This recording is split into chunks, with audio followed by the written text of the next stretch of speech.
ये गुंडा राज खत्म हो रहा है तो ये अदालत में जो गोली चल रही है इसका जिम्मेदार कौन है? अगर गोली जज साहब को लग जाती फिर आप क्या करते?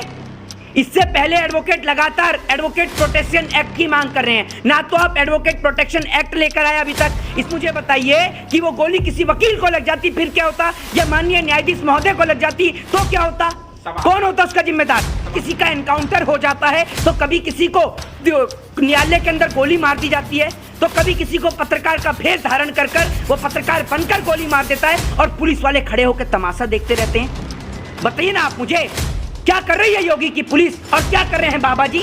कहीं माफियाओं के जो हैं हौसले बुलंद हो चुके हैं और माफियाओं को पनाह देने का काम कोई और नहीं, या तो भाजपा सरकार ही कर रही है।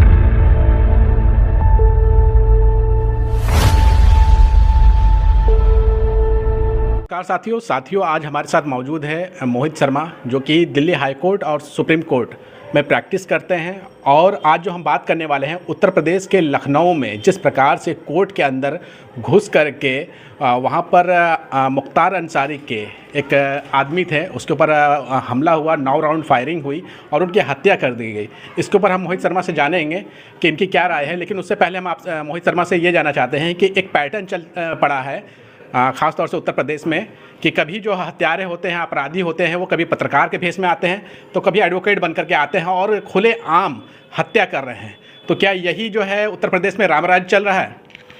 देखिए, ये उत्तर प्रदेश में राम का राज्य नहीं, ये 90 के दशक का उत्तर प्रदेश बन चुका है। और आज उत्तर प्रदेश के अंदर जो सरकार चीख चीख के केंद्र में चिल्ला रही है मोदी सरकार की जंगल राज बिहार में है, तो जंगल राज बिहार में नहीं, जंगल राज उत्तर प्रदेश में है। योगी जी के राज में जंगल राज जो चल रहा है, जिसमें लोगों की हत्याएं हो रही हैं, जिसमें लोगों को मार दिया जा रहा है, और एक नए तरीके का ट्रेंड और दौर देखने को मिल रहा है, जिस दौर में हत्या करने के लिए कभी हत्यारे पत्रकार के भेष में आते हैं तो कभी हत्यारे जो हैं वो वकील के भेष में आते हैं। और आप सोचिए, एक और जज माननीय न्यायाधीश महोदय सामने बैठे हैं, उनके सामने फायरिंग हो रही है। इसका जिम्मेदार कौन है? अगर वो गोली गलती से अगर न्यायाधीश महोदय के पास लग जाती तो उसका जिम्मेदार कौन होता? जरा इस सवाल का मुझे आप जवाब दीजिए। दूसरी बात ये, उत्तर प्रदेश की कानून व्यवस्था चरमरा गई है, उत्तर प्रदेश के हालात बेहाल हैं। उत्तर प्रदेश के अंदर जिस तरीके से वापस से चोर, डकैत, लुटेरों का शासन स्थापित हो चुका है, गुंडे और माफिया उत्तर प्रदेश में एक्टिव हो चुके हैं, और इतने एक्टिव हो चुके हैं कि जो न्याय की जगह है, जो जगह अदालत है, उस जगह पर भी घुस के गुंडे जो है वो गोली चलाने का काम कर रहे हैं। और अपराधियों के जो हौसले हैं वो ऐसे ही नहीं रुकते हैं। आप ये सोचिए, अपराधियों के हौसले इतने बुलंद हैं कि अपराधी अदालत में जज साहब के सामने फायरिंग करते हैं। और जो कि जिसकी हत्या हुई है, जिसका नाम एक जीवा है, संजीव जिसका नाम है जी, आप सोच के देखिए, उसकी हत्या हो गई। मैं ये कह रहा हूं कि अगर लोगों की हत्या ऐसे ही होती रही तो कोर्ट की जरूरत क्या है इस देश में? न्यायपालिका की जरूरत क्या है? और जो लोग उत्तर प्रदेश में बाबा के बुलडोजर की बात करते हैं, भैया ये बताएं कि बाबा जी कौन सा दूध के धुले हैं? बाबा जी भी तो यही थे। अगर कल को राम रहीम हो या आसाराम हो या तमाम तरीके के लोग हों जो जेलों के अंदर बंद हैं, या कोई बड़ा अपराधी है, वो अपना नाम बदलकर अगर साधु और महात्मा का नाम रख ले तो साधु और महात्मा थोड़ी हो जाता है। उनका नाम अजय सिंह बिष्ट था, बाद में उन्होंने अपना नाम योगी आदित्यनाथ रख लिया। एक बात खत्म कर दिया ना, ये गुंडा राज खत्म हो रहा है तो ये अदालत में जो गोली चल रही है इसका जिम्मेदार कौन है? अगर गोली जज साहब को लग जाती फिर आप क्या करते?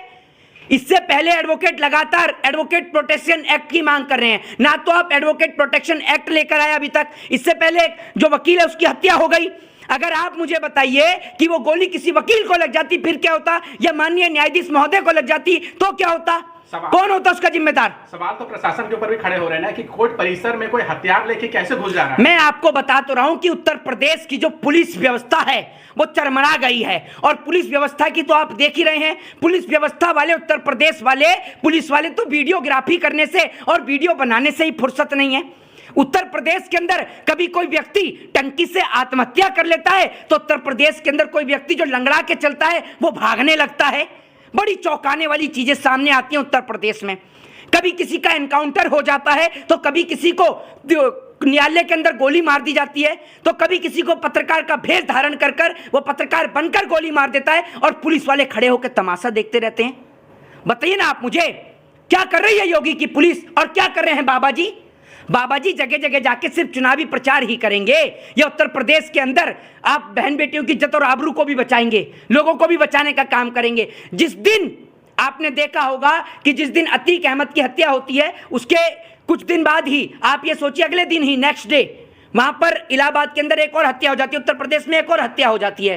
तो कहीं ना कहीं माफियाओं के जो हैं हौसले बुलंद हो चुके हैं और माफियाओं को पनाह देने का काम कोई और नहीं, या तो भाजपा सरकार ही कर रही है। मुझे तो ऐसा लगता है। आप ऐसा कैसे बोल सकते हैं? मैं इसलिए ऐसा कह सकता हूं क्योंकि आप ये देखिए, बलात्कारी कुलदीप सिंह सेंगर किसकी पार्टी का था? देखिए ना, आप रिकॉर्ड उठाकर देखिए। और सरकार कार्रवाई क्यों नहीं कर रही है? न्यायपालिका के अंदर, न्याय का जो परिसर है, क्या उत्तर प्रदेश की पुलिस या उत्तर प्रदेश की कानून व्यवस्था या उत्तर प्रदेश की सरकार लोगों के मन में डर बैठाना चाहती है? सरकार का डर बैठाना चाहती है कि सरकार कैसे गोलियां पड़वा चलवा रही है? ये बताइए ना। कभी सरकार की कस्टडी के अंदर एक व्यक्ति जो है, आप देखते हैं कि पुलिस कस्टडी के अंदर वो टंकी से लटक के आत्महत्या कर लेता है। कभी एक व्यक्ति भागने लगता है तो उसका एनकाउंटर हो जाता है। जो व्यक्ति ठीक से चल नहीं सकता वो भैया भागने लग जाता है योगी जी की सरकार के राज में। कभी किसी की गाड़ी पलट जाती है। तो ये क्या हो रहा है उत्तर प्रदेश में? मैं कहता हूं कि बिल्कुल, अगर कोई अपराधी है, अपराधी को सजा मिले। हम कानून को मानने वाले हैं, हम इस कलम के सिपाही हैं और हम कलम के सिपाही न्यायपालिका पे भरोसा करते हैं। हम कलम के सिपाही इस देश की अदालतों पर, इस देश के वकीलों पर, इस देश के जजों पर भरोसा करते हैं। हम ये नहीं, अगर मैं ये कहता हूं कि किसी ने अपराध किया और उसको न्यायपालिका के जरिए फांसी की सजा भी मिलती है तो पूरा देश उसको स्वीकार करता है। आपको क्या लगता है कि उत्तर प्रदेश में जो है आसमानी इंसाफ की जो है बाढ़ आ गई क्या? क्योंकि जब अतीक अहमद की हत्या की गई थी, लाइव हत्या की गई थी, पत्रकार के बेस में हत्यारे आकर के हत्या किए गए थे, तो जो उत्तर प्रदेश की सरकार है उसके कई मंत्रियों ने कहा था कि ये आसमानी इंसाफ है, कुदरती इंसाफ है। तो कुदरती इंसाफ जो है लगातार उत्तर प्रदेश में क्यों बढ़ रहा है? ये आसमानी इंसाफ और जो कुदरती इंसाफ की बात जो भाजपा के नेता करते हैं, जरा वो बताएं कि देश के गृह मंत्री क्या थे, जरा बताएं उत्तर प्रदेश के मुख्यमंत्री क्या थे? क्यों नहीं हुआ उनका इंसाफ? क्यों नहीं हुआ इंसाफ? जरा बताइए। बलात्कारी बेटी की इज्जत लूटने वाला कुलदीप सिंह सेंगर कौन था? जरा बताइए, क्यों नहीं हुआ उसका इंसाफ? दीजिए ना आप इस सवाल का जवाब। आप ये बात बोल रहे हैं अगर आसमानी इंसाफ हो रहा है तो अदालतों पर ताला लगा दीजिए ना। ये आसमानी इंसाफ नहीं, ये गुंडों का राज और जंगल राज हो रहा है उत्तर प्रदेश में। रामराज। ये रामराज है। रामराज में हत्या होती थी, है? कहां से पड़ा है रामराज? कौन सा रामराज पढ़ के आया भाई? बताओ कौन सा रामराज है? बताइए ना, कौन सी हत्या हुई राम के राज में? बाबा का ठोको पॉलिसी है। तो बाबा काहे नहीं ठोक रहे हैं बलात्कारियों को? बाबा काहे जेल में रखा है? बाबा की ठोको पॉलिसी चलेगी तो बाबा ने काहे अदालत बना रखी है? काहे बन रही है ये पुलिस स्टेशन? काहे बना रहे? कचहरी बंद कर दो, कचहरी पर ताला लगा दो। बाबा का बुलडोजर राज और बाबा का जंगल राज यही चलेगा आपका। आप और आपके बाबा अपने घर जाइए। ये देश संविधान से चलेगा।